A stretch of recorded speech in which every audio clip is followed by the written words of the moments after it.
Okay, good morning, everybody. Today we're going to go over the political and cultural history of British America. So this is going to be a little bit about the history behind both the political and legal system of the United States and a little bit of the culture. And then in another video, we're going to get a little bit more in-depth into the culture specifically, talking about um, the First Great Awakening and the sort of religious heritage that comes from our British ancestry.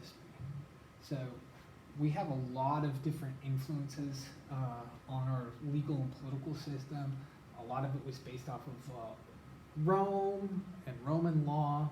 We had the Magna Carta. We were influenced by a couple of different civil wars. There was the War of the Roses in England and the English Civil War. We have most of our political theory also comes from a guy named John Locke.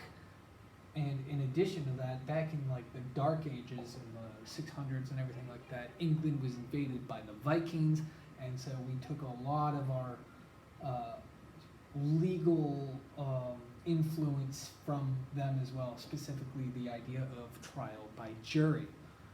So here we have sort of just a representation of a lot of the different aspects that went into our political and legal tradition here in America that comes from England. The first thing we want to talk about is the Magna Carta.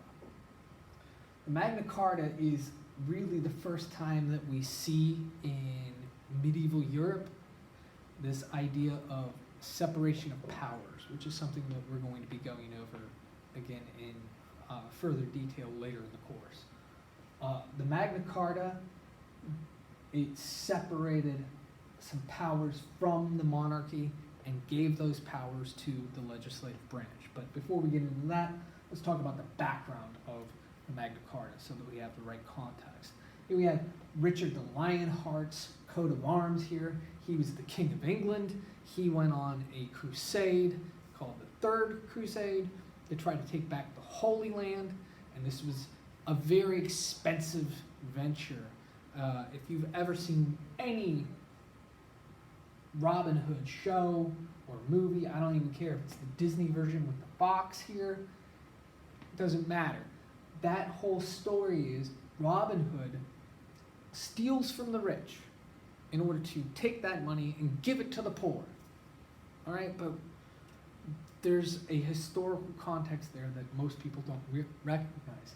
The guy that was responsible for taking all of that money from those poor people was this guy, John. He was Prince John at the time, and Prince John is taxing the people of England because he is left in charge of England while his brother, the king, goes off to the Crusades.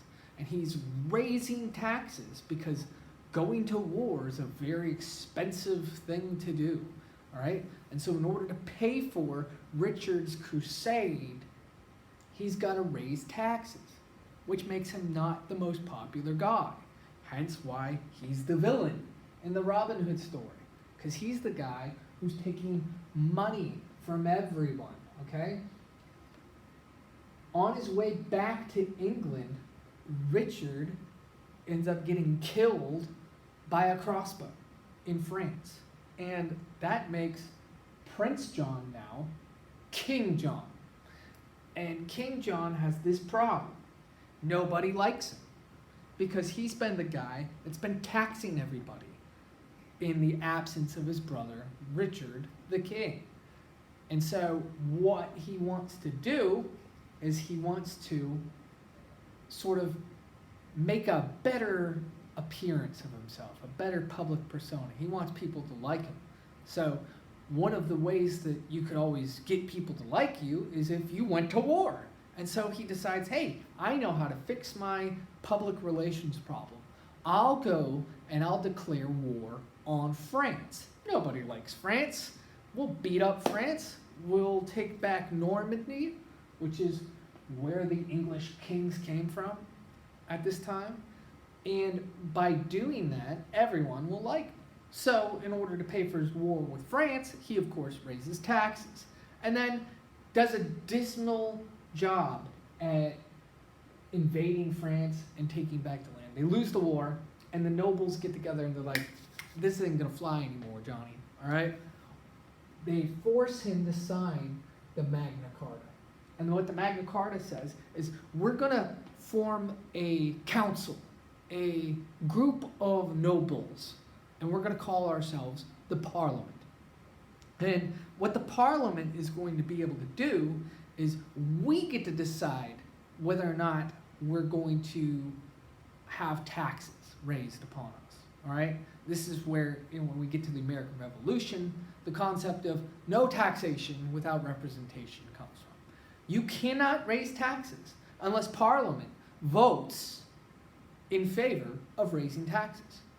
You also can't declare war without Parliament saying, yes, we'll declare war. Why? Well, because in order to declare war, you're going to have to spend a whole bunch of money. And in order to spend a whole bunch of money, you have to collect a whole bunch of money. And the way that you collect a whole bunch of money is through taxes. So the idea of the declaration of war power and the power to tax are one and the same. And that comes from this document right here, the Magna Carta, which was signed by King John in 1215. Here we have a whole long list of the British royalty and even the Spanish royalty, all right? We talked about Isabella and Ferdinand before in our discussion about Christopher Columbus. They're the Spanish monarchs that ended up sending Columbus west on his voyage to America. But we'll talk about that here in a second. What I want to focus here on is the House of Plantagenet, okay? The House of Plantagenet rules from 1216 AD all the way to 1485. All right, when we come all the way down this, here we have Henry III. He was the son of John. And you have all of these different kings that would rule throughout this period. You get to Henry IV, Henry V. These guys were the king of England during the 100 Years' War with France. It's called the 100 Years' War because, are you ready for this? It lasted a whole freaking century. And that was all about a dispute between whether or not the King of England actually had a claim to the French throne. So there's all these wars and everything happening in Europe, and it sort of leads to a destabilization of England, which leads to a conflict. We'll go back to the first slide here, called the War of the Roses. And the War of the Roses was between two noble houses, the Lancasters, which is the Red Rose, and the Yorks, which are the White Rose. Okay? And if we look here, we can see the House of Lancaster and the House of York. They come from the same line from children of Edward III. Okay?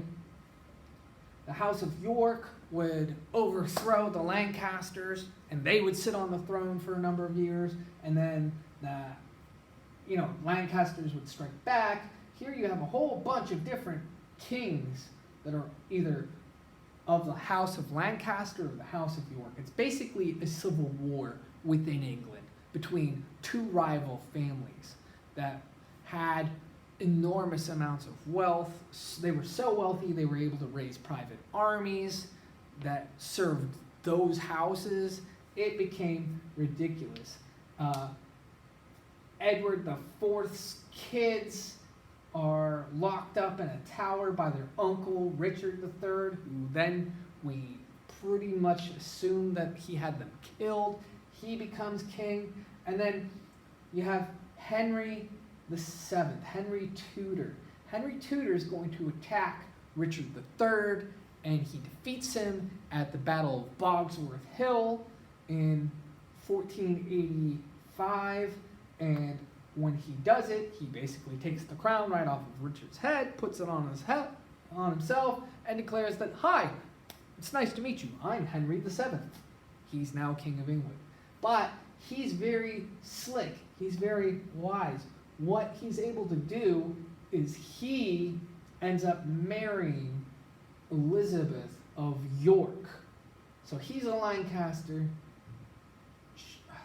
She's from the House of York. They get married, and it's through that marriage that they end the War of the Roses. And that's why you see here the Tudor Rose. Let me go back to the first slide here. The Tudor Rose is the red Lancaster rose with the white York rose in the middle, and that's to symbolize that the two houses are together. And with the House of Plantagenet failing during the War of Roses, the Tudor dynasty starts. And that's where we have this guy come in, okay? We'll get to him here in a second. Oh my goodness.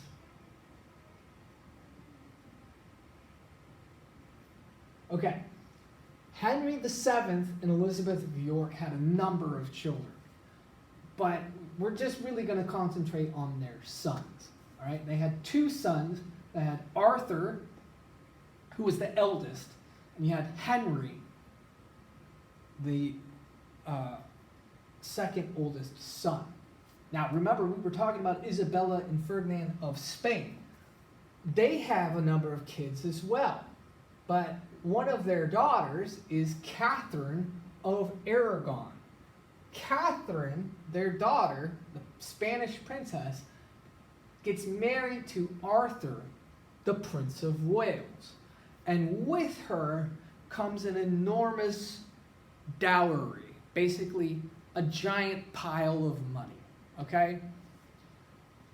Henry VII is in desperate need of that money because he's trying to make England recover from the Civil War that he just ended, which was an expensive thing.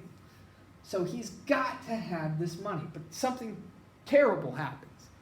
Arthur marries Catherine of Aragon and then immediately becomes ill, and over a period of days actually dies. The only thing that they say, we have no idea what the disease was that killed him. It was written down and said he died of the sweating sickness, probably of a fever, but we don't know what caused it. So he dies of the sweating sickness. And so Catherine is left, this young Spanish princess. She's a widow immediately, and she's going to go back to Spain. And with her, if she goes back to Spain, is going to come that giant pile of money. And Henry VII needs that money. And so he thinks, I know what I'll do. I'll marry Catherine off to my other son, Henry. When Henry VII passes away, you get Henry VIII of England. And he's married to his brother's widow, Catherine of Aragon. Now, Henry VIII is desperately trying to get a male heir. He wants a son in order for the Tudor dynasty to continue. Okay? And so what you end up having is this situation where he marries Catherine of Aragon. They have one daughter named Mary, and then every time Catherine, the queen, gets pregnant, she loses the baby. She has a miscarriage, and they don't know what's causing it. And over a period of years, Henry starts to eyeball this young lady here, Anne Boleyn. And he decides that he wants to divorce his wife. And the reason that he gives to divorce his wife, Catherine, is because he read in a verse of scripture in the Bible that you're not supposed to marry your brother's widow, he says. So he writes to the Pope in Rome and he says, I want a divorce. Well, if we remember, Spain makes super Catholic people. Remember, the Spanish had fought this 700-year religious civil war against the Muslims from North Africa. They were called the Moors. And that Isabella and Ferdinand are finally able to kick them out in 1492 out of Europe, out of the Iberian Peninsula. And so the Catholic Church loves Spain. England really hasn't done anything for them. So the Pope writes back, he's like, "Dear Henry, I got your letter about wanting to divorce your wife. Yeah, hard pass, pal." And Henry is infuriated. And so basically what he does, this is right as the Protestant Reformation is taking off in Europe, Henry declares that he is going to be the head of the Church of England. And he's going to make England a Protestant nation. And he's going to disavow Catholicism and get away from the control of the Pope. This had nothing to do with Henry VIII's piety as a Christian. It had everything to do with the political power that he gains from becoming the head of the Church of England, and also now he's able to give himself a divorce from his wife Catherine, and then he marries Anne Boleyn. They have one child together, Elizabeth, a daughter. Now he has two daughters. He has Mary, his daughter from his first marriage to Catherine of Aragon, and he has a second daughter, Elizabeth, which is the product of his marriage from Anne Boleyn. But Anne Boleyn starts to run into a problem. Every time she gets pregnant, she has a miscarriage. He loses the baby. So Henry basically concocts this rumor that she's cheating on him with the court musician, that she's cheating on him with this other guy in the court. And she's even so evil and despicable that she cheats on her husband, the king, with her own brother. Disgusting, right? It's pretty dubious that any of that's actually true, but it was enough to get rid of her. He has her beheaded. And then he marries his new wife here. That is his third wife. And they are able to actually have a son. Okay? Jane Seymour is her name. Jane gives him the son that he's always wanted. He calls him Edward. The problem is that Jane dies shortly after giving birth to Edward in childbirth complications. And so he then marries another woman. He marries her, but he doesn't really like her. So he divorces her. Then he marries this girl, Catherine Howard. Catherine Howard was stupid enough to actually cheat on her husband, King Henry VIII. And you know what King Henry VIII does with people like that. So you have Anne of Cleves, he married, he divorces. Catherine Howard, he marries her. She cheats on him. He has her beheaded. And finally, his last wife is Catherine Parr. And she is with him until he dies of old age.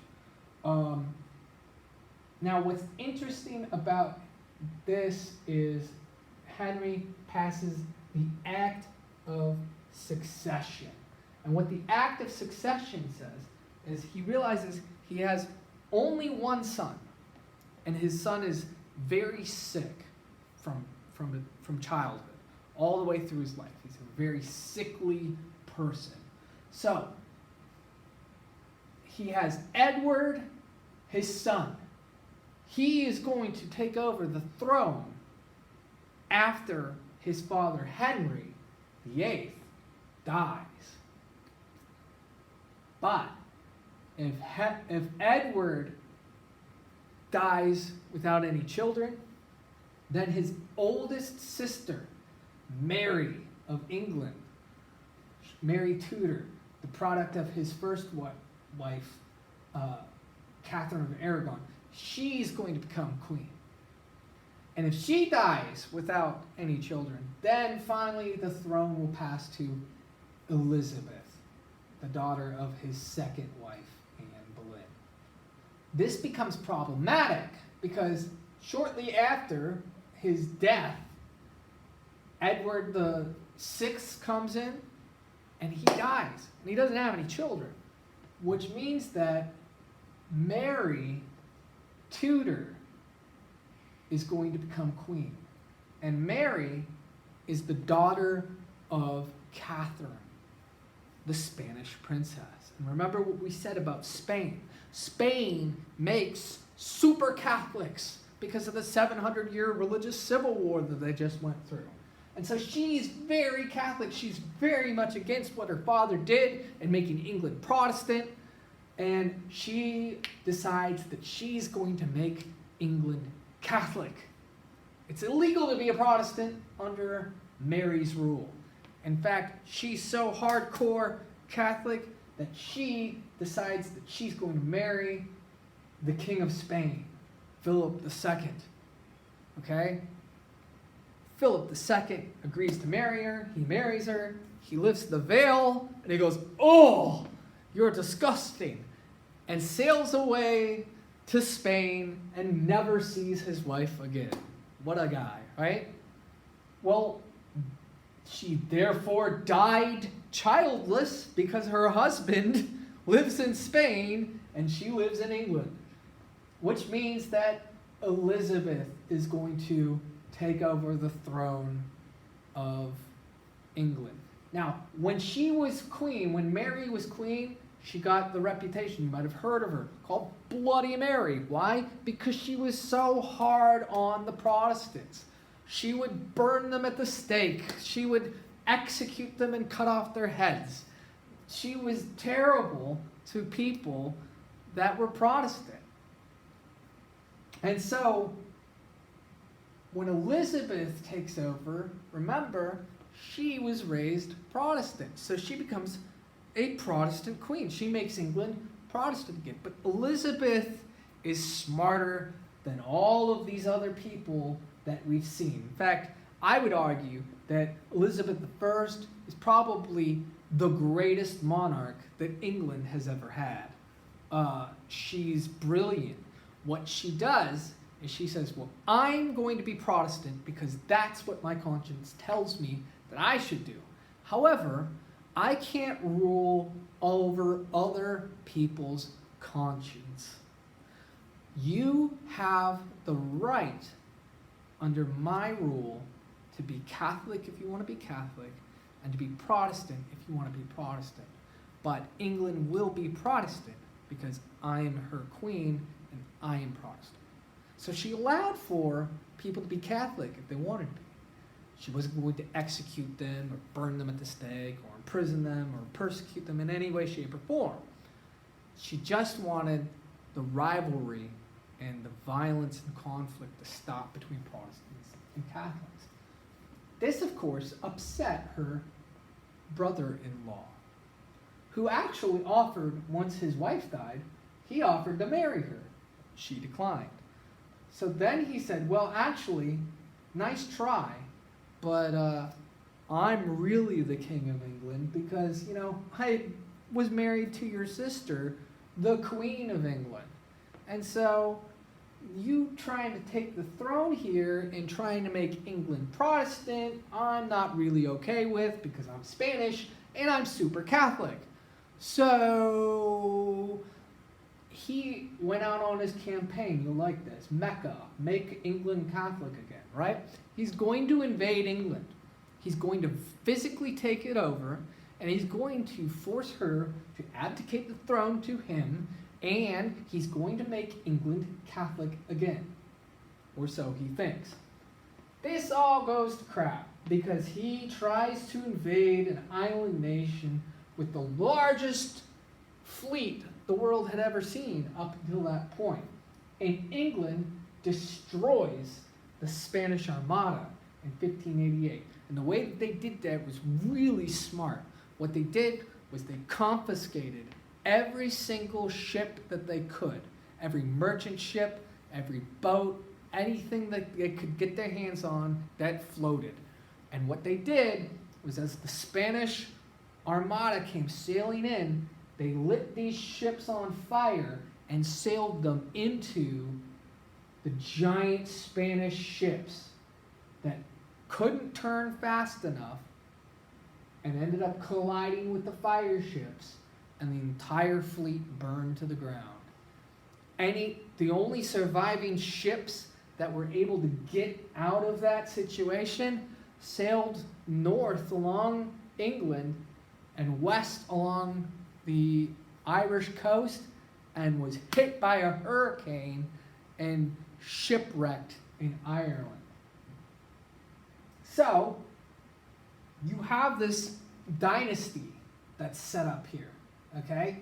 You have Henry VII, Henry VIII, you have Mary I, Elizabeth I, but guess what? Elizabeth never married. She's called the Virgin Queen. When you get to Virginia, it's literally called Virginia after their queen, the Virgin Queen, okay?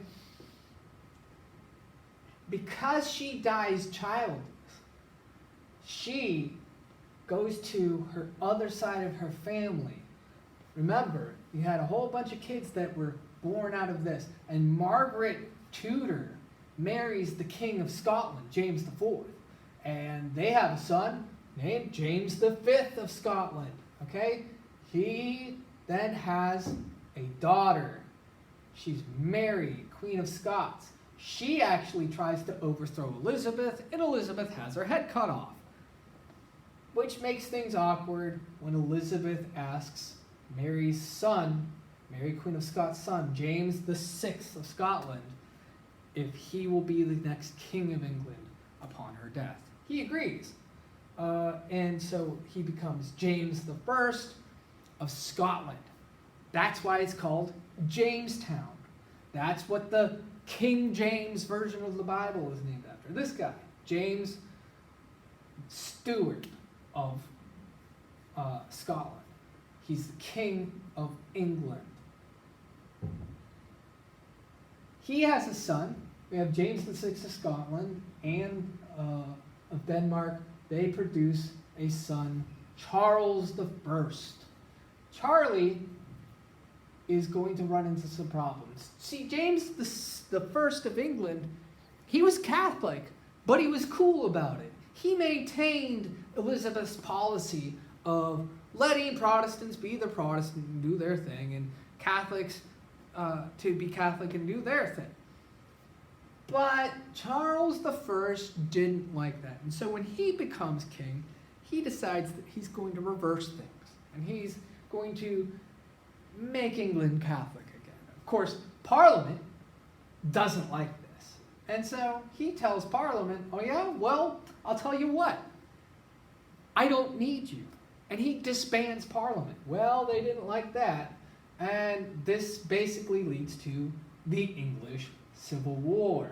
Here you have Oliver Cromwell, who's the leader of the parliamentary forces versus the royalist forces of King Charles I. Well, things don't go so well for Chuck, okay? Charles I is captured. He's tried for treason, for trying to disband Parliament, and for trying to make England Catholic. And in 1649, they chop off his head. It's not a way to get ahead in life, right? Oliver Cromwell sets up a republic. England's doesn't have a monarchy for a period of time. He's the Lord Protectorate of the realm. But upon his death, the Parliament decides that wasn't all that successful. That was kind of a bad idea. Why don't we get a king back again? His son, Charles II, becomes king. He was kicked out of England. He lived in Denmark during this whole English Republic period. Everybody makes fun of him. I mean, the guy's living in a hotel. He's the Prince of England. He's staying at a hotel. People mock him. They go, "Your Majesty." They'll open the door for him, and he's just horribly mocked. And so as a result, he doesn't really like the Dutch, and that's going to come into play later. So here we have Charles II, okay? Well, he dies without an heir, and so his brother, James II, becomes king. This is after they've gone to war with the Dutch, and they are just, the monarchy under Charles II, and especially under James II, is just a disaster. It's a train wreck. And so what they have is you have William III, William the Orange. He's from the Netherlands, and he's married to his sister Mary of England. She's a product of this marriage here as well. And what they decide they're going to do is they walk in, they tell James II, "Hi, how are you doing?" And they hold a knife to his throat, and they're like, "You're going to abdicate the throne, aren't you?" He's like, yes I am.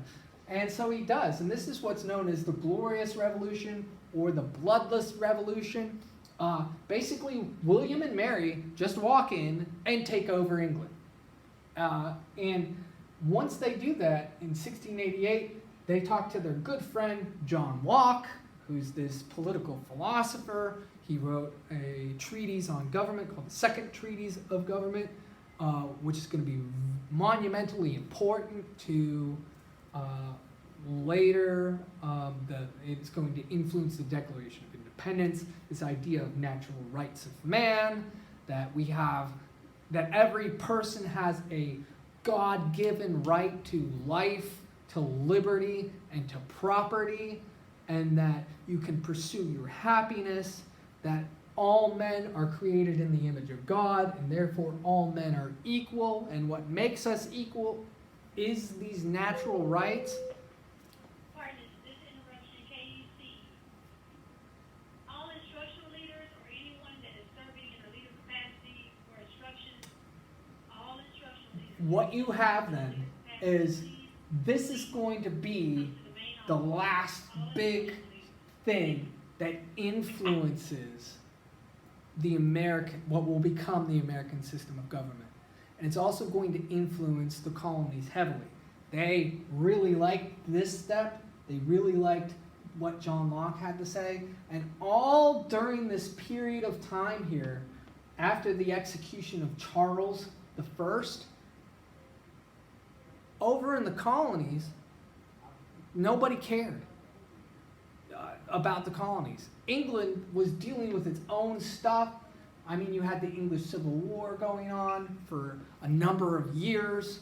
And so you get this concept called salutary neglect, where the government of England is not really paying attention to even what's going on in the colonies. And the colonies are kind of left to do things for themselves.